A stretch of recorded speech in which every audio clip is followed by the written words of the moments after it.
So Fantaslandia, if you haven't figured out, is the United States, mostly. This is a very simplified view of our tax code, and you know, the cutoffs aren't exactly right, and the percentages aren't exactly right, and there's more categories than I've shown here, but it should be enough to show you how this thing works. Okay, so how does this work? It gives you an example.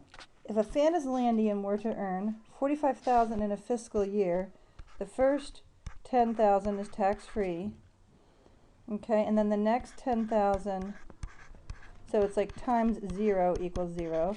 The next is times 0.1, which is 1,000, and then the next 20,000 times 0.15 is going to give you 3,000.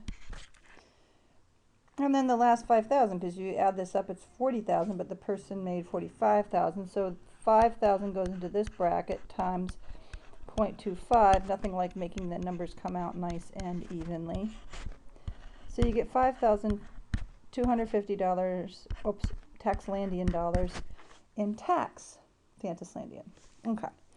Then the total effective tax rate can be found by dividing this by the gross. So if you just do 50,250 divided by the actual amount earned, okay, so you pull out your calculator and you go like this, 5250 divided by 4500, it gives you 0.11, which is 11.67%. So all you do is you pop the decimal place over 2, and then you turn it into an 11.67.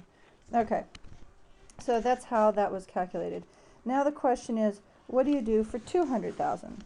Well, you're still going to do 10,000 here, 10,000 goes here, 20,000 goes here, 60,000 goes in this bracket, and that's going to be up to your 100,000 mark. And then how much? You need another 100,000. Oops, so you can only put 85,000 in this category, leaving 15,000 in the last category. So these guys all add up to 200. Let's double check. 1, 2, 3, 4. 4 plus 6 is 10, and then 85 plus 15 is 10 also. Okay, so that's how that gets broken down.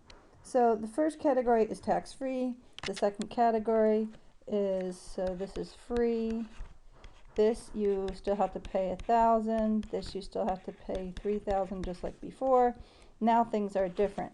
So now this gets broken up into 25%. So it's 15,000, and then this one is going to be 35%. I'm going to break out the calculator for that.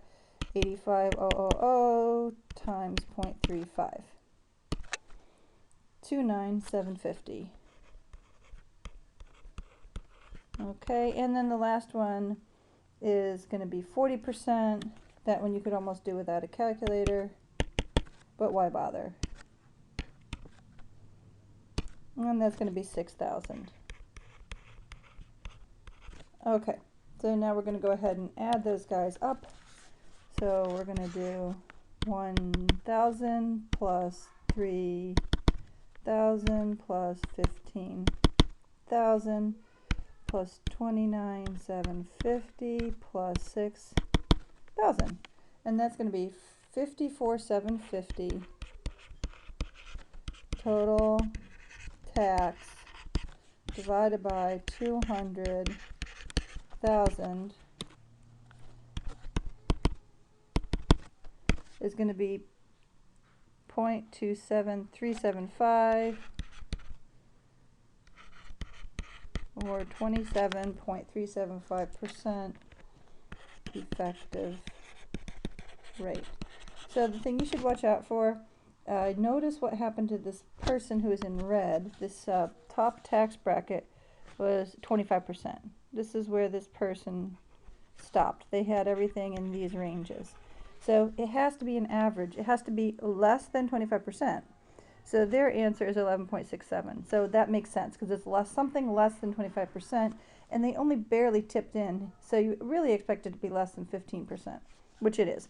Okay, so this other guy and goes all the way up to, let's say here, most of all this stuff applies, and then all the way up into here. So obviously the person can't be paying 40%, and you really don't expect it to even reach 35%, because if the person made 185,000, the tax would still be less than 35%.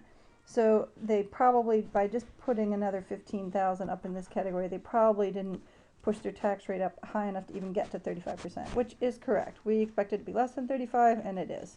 So our expectations are met, but at the very, very least, we have to make sure this number is less than 40 and that this number is less than 25. Okay, so there's how you do the ballpark estimate of their effective taxes. Okay.